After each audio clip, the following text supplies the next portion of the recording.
Hello again from Central Virginia. It's the second week of April. My azaleas are in bloom. My three-season lilac is in bloom. Lots of things are blooming. But another thing that's blooming is my lawn. I have a wild lawn, and I practice something called, well, it's a movement called No-Mow May. For me, in my area, it's a little bit more like No-Mow April into May. So why No-Mow?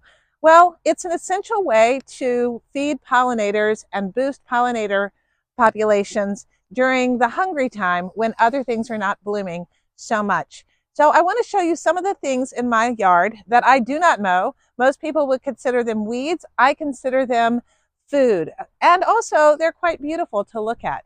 So my wild yard, my No-Mow April/May yard, and my pollinator smorgasbord. Let's take a look at what we've got. This is purple dead nettle. What a terrible name for this little plant. It is now on the wane in terms of its bloom cycle, but it is a very nice early feeder of pollinators. You can, if you get close, you can see pollinators large and small. Actually, here's some very small guys floating around. Of course, they're not cooperating with me right now. But that is the wonderful thing about getting down and looking at these sorts of plants. You will find insects and pollinators that you never knew existed. Purple dead nettle.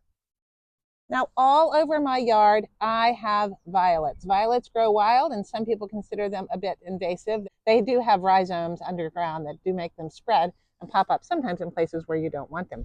However, in addition to just being lovely and a sign of spring, these are very important plants for the support of frilliary butterflies.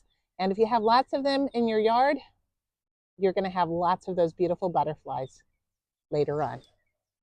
Violets. Of course, here are the ubiquitous dandelions. So many people spend so much time and money trying to get rid of them, which is just crazy because these little guys are wonderful. You can eat them and they're fantastic food for pollinators. And the leaves will contain amazing nutrients because this plant is a deep nutrient accumulator. Its roots go way down and can access nutrients and minerals that other plants can't. So you can chop the leaves off, drop them in your garden or in your compost, and you're getting it a great nutritive feast. Love the dandelions. Do not chop them down.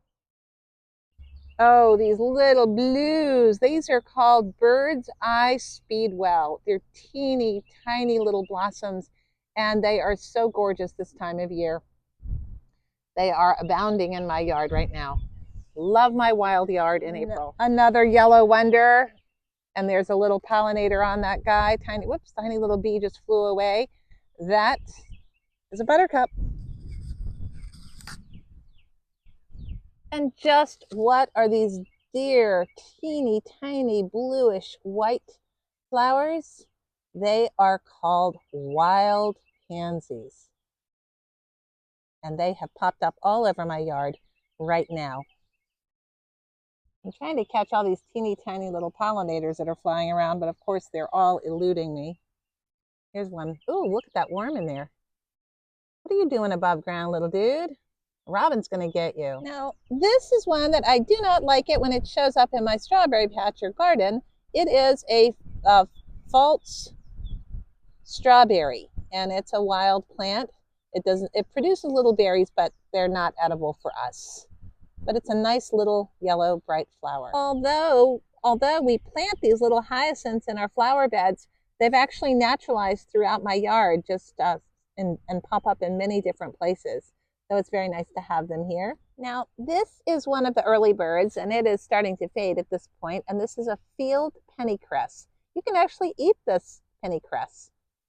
It's a early tender green. It has a very nice, pretty little flower on it. So thank you so much for taking this little tour with me. I hope you will consider joining the No-Mow May, in my case, No-Mow April / May, and help boost our pollinator populations in this country and in other countries. This is really not just a United States movement, but it is a movement that is throughout the world, at least in the Northern Hemisphere, where now it's spring. Thanks so much for watching. Don't forget to hit the like button and do consider subscribing. I'm trying to grow my channel, and you can come along and grow with me. Take care. Bye.